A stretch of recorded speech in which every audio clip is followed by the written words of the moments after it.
In economics, what happens when you have inflation? Definition of inflation means that you're devaluing a currency. Well, guess what's happened the last 2 years? The US dollar is at 20-year highs.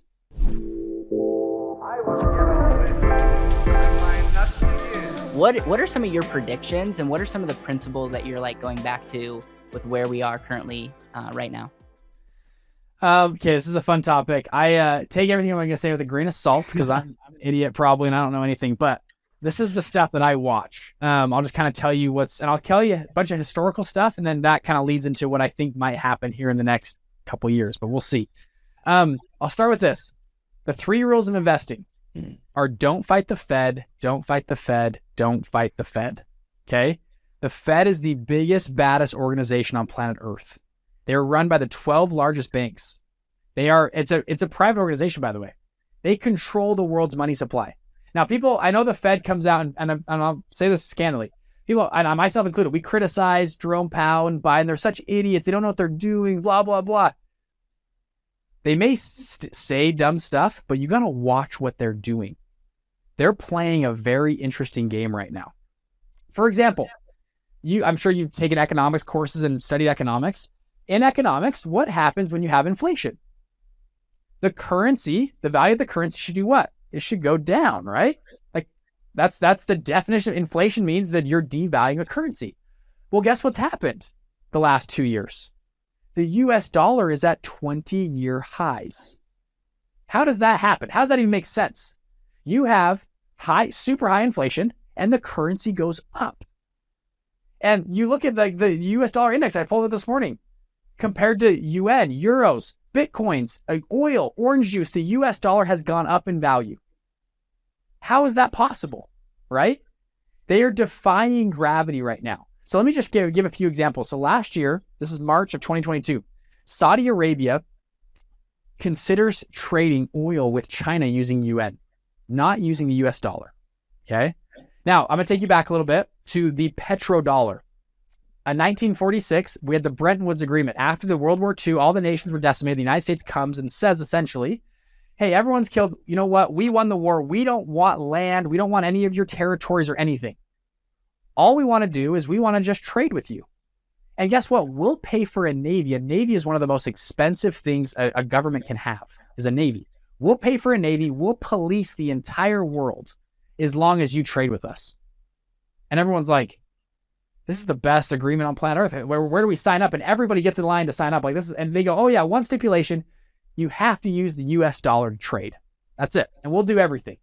And ta-da, everyone lines up and signs the agreement. And since then, the US dollar becomes the world reserve currency. 96% of global trade happens in US dollar. If you're in Germany and you buy oil from Saudi Arabia, guess what happens? You can't use euros or German marks or whatever. You have to use US dollars. This is called the petrodollar. It's known around the world. So Ray Dalio comes out with a book and a bunch of the people talking about world reserve currencies that come to an end, all that kind of stuff. So last year, we have Saudi Arabia getting bid by China, and they're considering using UN to trade with US dollars. And guess what happens? Okay. First thing we do is we crank up interest rates and limit money supply. Okay. July, President Biden actually hops on a plane and flies to Saudi Arabia. Now, we don't know what the conversation happened, but I would assume it was something like this. Hey, Mr. Saudi Arabia, how can I justify housing 5,000 troops on your shores? Oh, and also we pay for an aircraft carrier to be parked outside your country to protect all your shipping lanes, to protect you from Iran. Iran actually did a full drone attack on them like 2 years ago. How can I justify to Congress to pay for this when you're not going to use US dollars? Who else is going to protect you? I'm going to have to pull away all my troops and all my protection from Saudi Arabia, and who's going to protect you if you're not going to use US dollars? I would assume the conversation would go something like this, right? Now, Xi Jinping that was also way more eloquently than I assumed the conversation went, but yeah, continue, yeah. But the result is Saudi Arabia continues to use US dollars, right? Yep. Now, same time period, we have, I'll take you back. Almost all major wars since World War II has been fought over oil and money. I know of 3 people in the history of the world that have traded oil not using US dollars. Muammar Gaddafi of Libya, Saddam Hussein of Iraq. Both those dudes kind of got killed by the CIA. The U.S. government kind of killed those people. They traded large amounts of oil out without using U.S. dollars. The third person is Vladimir Putin. And what's happening right now? The United States has kind of baited Russia into a war with NATO.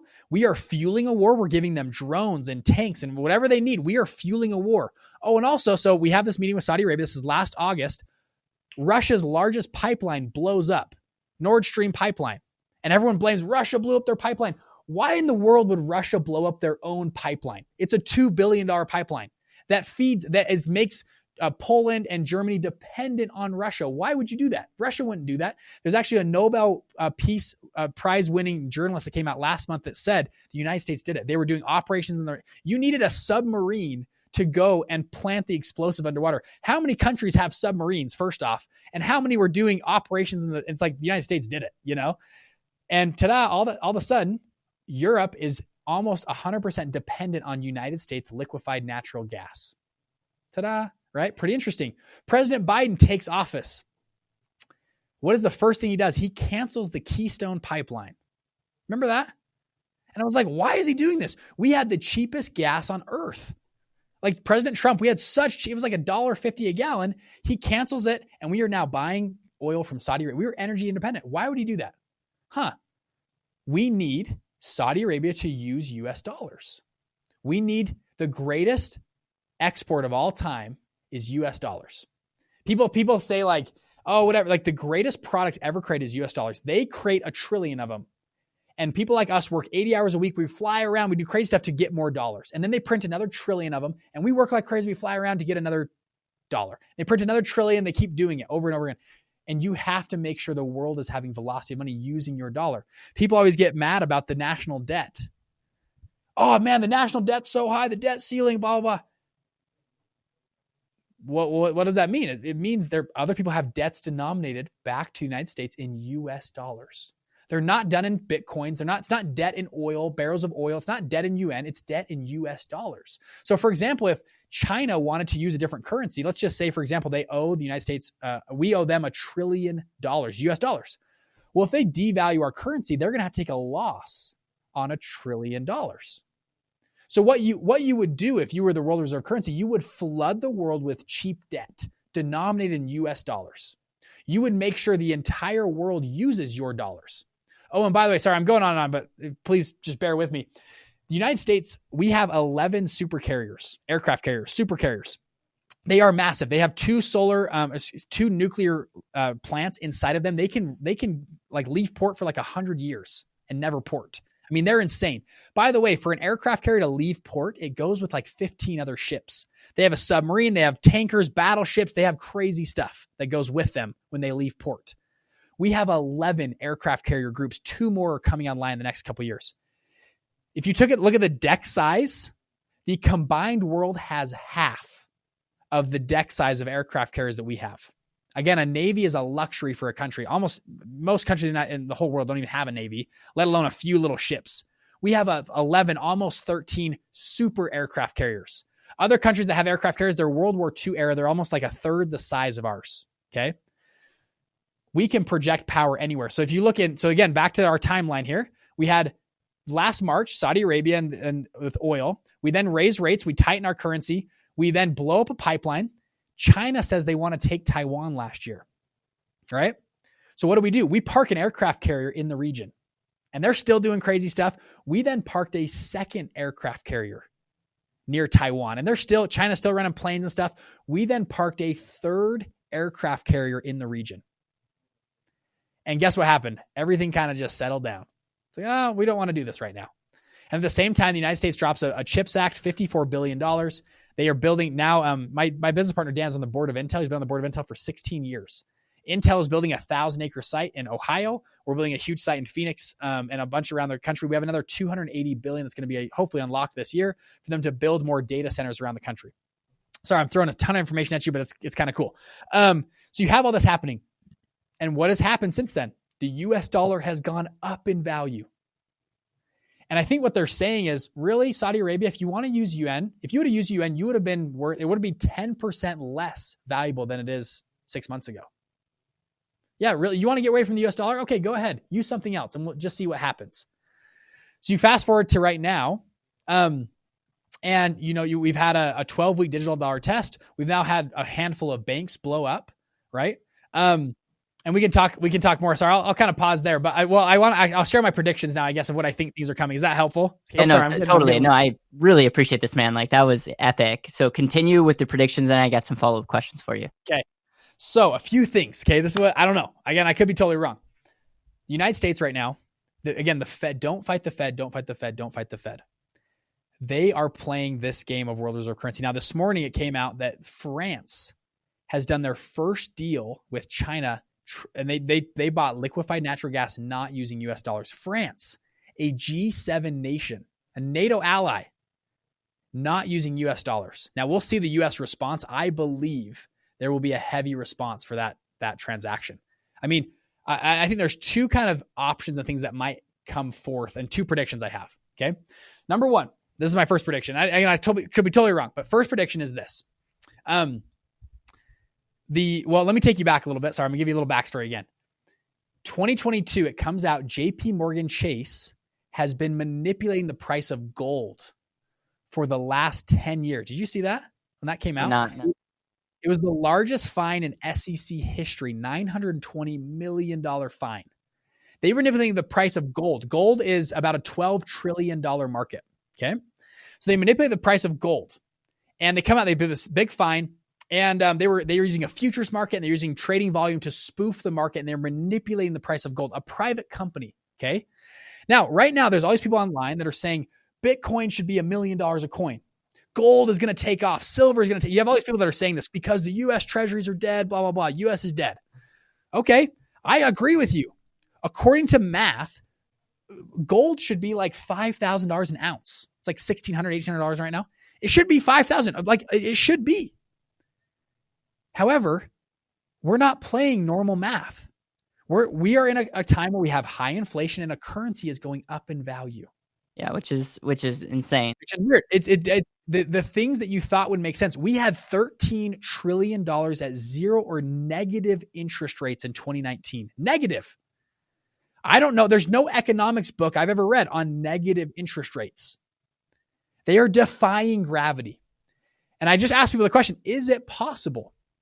I'm not saying it's happening, but is it possible the United States does this whole investigation, learns how JP Morgan does this, and is still manipulating the price of gold and silver to keep it artificially low? It should be, I believe it should be $5,000 an ounce. It's not. It's been about flat for about a decade, gold. Think about it. Bitcoin is extremely threatening as well. Yep. Yeah. So that's very, very interesting. So with Bitcoin, let me just add one more thing. 2 months after this comes out, they had two ETFs planned for Bitcoin, the Grayscale ETF and the Futures ETF.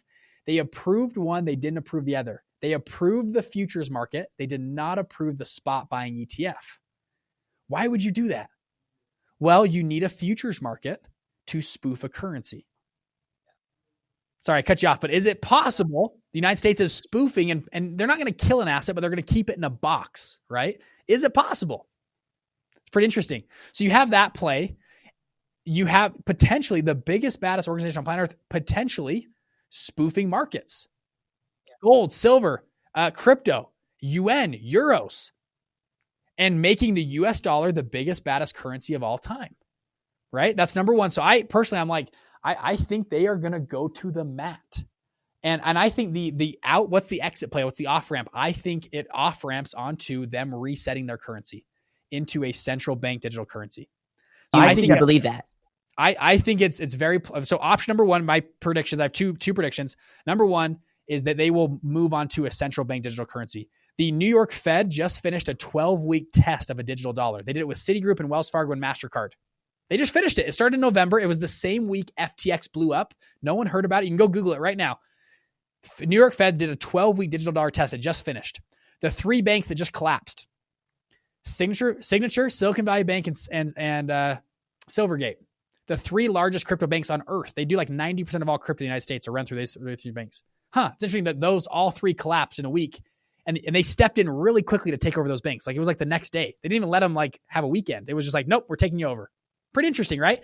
President Biden a year ago put out an executive order on central bank digital currencies. So again, crazy. I could be totally wrong, but crazy prediction number one is we have a central bank digital currency coming out, and they're going to reset their currency backed by gold and backed by sovereign debt and other things. Okay, that's But I don't know. Could happen, could not. So let me touch on that. Is the biggest threat then is if we lose the reserve currency of the world, and you don't see that happening, but you see that could happen if we don't do anything, like with what just happened with France and whatnot, or because like it's amazing, and thank you for the amazing rant. I appreciate it so much. We're gonna for sure clip that for sure. What is the prediction? Like, is it okay? The reserve currency, I got that, but it's like if not. Is anything threatening right now the US dollar to be the main currency? So yeah, that takes me to number 2. This is kind of like 2 options here. Number 2 is, that's a great question. What else? Like, where do you go? If you're not going to use the US dollar, then are you going to use Chinese yuan? Do we really want to use Russia and China's communist countries, their currency? Probably not, right? Do we want to use euros? Well, euros has been super unstable. Probably not. Do we want to use Bitcoins and Ethereums? Maybe. I don't know. But again, you got to think, these are the most powerful people on planet Earth. They have nukes, they have aircraft carriers, they have armies, they have navies. Do you really think they're just going to say, yeah, you know what? Somebody else, you can have the world reserve currency status. No big deal. Right? These are the most powerful people on Earth. And if that happens, by the way, it upheaves everything. I do not want the world reserve currency to change personally. People always talk about, let's make it change. It upends everything. If you own real estate, if you have a job, if you have a business, if you use YouTube or whatever business, that all gets upheaved and turned over if a world reserve currency changes. So I don't want it to happen, number 1. Number 2, I believe the United States government would rather go to World War III than have a disruption of world reserve currency status. Now, they wouldn't start a war. They would bait people into wars. They would put embargoes, trade embargoes on countries. They would put aircraft carriers out front. And you've seen this, like Turkey. They had a thing with trade with Turkey 2 years ago. They just parked an aircraft carrier outside of Turkey and said, you can't trade with Turkey anymore. It's the middle of COVID. And guess what? A month later, Turkey said, yeah, you know what? We're going to keep using the US dollar. We would rather go to World War III than give up world reserve currency status. So my 2 options is they reset the currency in a central bank digital currency, or option number 2, they literally go to a world war or trade embargoes, or essentially a trade war with the entire world before we let go of world reserve currency status. And is that, I mean, people can call this conspiracy, but like if you look at COVID and you look at what Russia and Ukraine right now, is that like the undertones? Like now, because I mean, dude, this is a total red pill moment. I love this, but it's like knowing this, you see COVID and you see Russia and Ukraine a little bit differently. Like we have the conservative talking point is, oh, we shouldn't be bailing out Ukraine and all that stuff. But it's like, is it possible that this is a way to like shut down Russia and for us to politically correct go to war without being like, hey, we're actually going to go to war over the fear of losing the reserve currency? It very well could be. They have had many. I don't know about COVID, but with Ukraine, we've had 1,000 chances to, I think, not easily, but negotiate peace terms with Russia and de-escalate this war. And all we've done is escalate the war. We've given more drones, more ammunition, Abrams, M1 tanks. All we want to do. So I'm sitting here thinking, well, the United States doesn't want peace. So they want to escalate. And why do they want to escalate? Maybe it's because of oil and world reserve currency status. It very well could be when you have Russia and China. And then what do you do as well? You put a trade embargo on China. You starve China out. China needs us way more than we need them.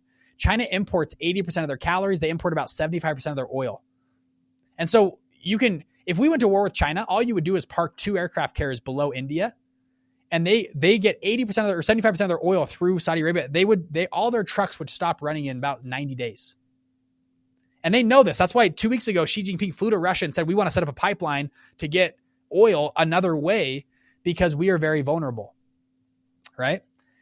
So I don't know. Again, I don't know. I'm just trying to play like, where's the world moving and how can I position myself in that, in that movement? How would a reserve currency reset, like where, I mean, that's unprecedented. So it's, I guess maybe not with the gold, but like, how would that actually work?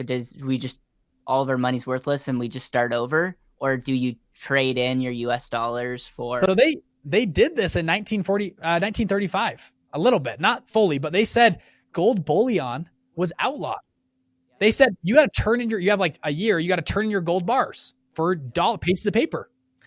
I think they would do a similar thing. So they would say, potentially, we have a new US dollar and a coin that we have on a central bank digital currency. You have a 1 year, 18 months to turn in all your dollar bills, and we'll convert it to a wallet. And it'll be all of our money's digital anyways. All of our money's all digital already. It wouldn't be that big of a change. They would just say, hey, it's back. This is a new system or new order backed by gold and sovereign debt and the assets of the United States of America. And I could see them doing something like that to reset their currency. To be clear, are you in favor of this, or are you not choosing sides? You're just saying this could be a potential. I don't even know what I'm in favor for. I'm not in favor of a new other currency. I'm in favor of the current system, but a central bank digital currency, there's so many pros, but also tons of cons. And I'm not censorship and like government shutting you down is a talking point for sure. It's a huge talking point. But at the same time, it's a tidal wave that's happening. And you can either put your hands up and try to fight it, or you can get a boogie board and just go with the wave. And so I try to be agnostic against it. I'm just going to say, where am I going to place my bets?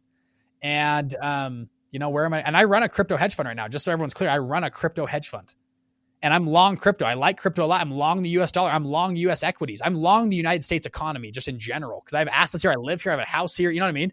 I'm long. So I don't want the United States to turn over as a country.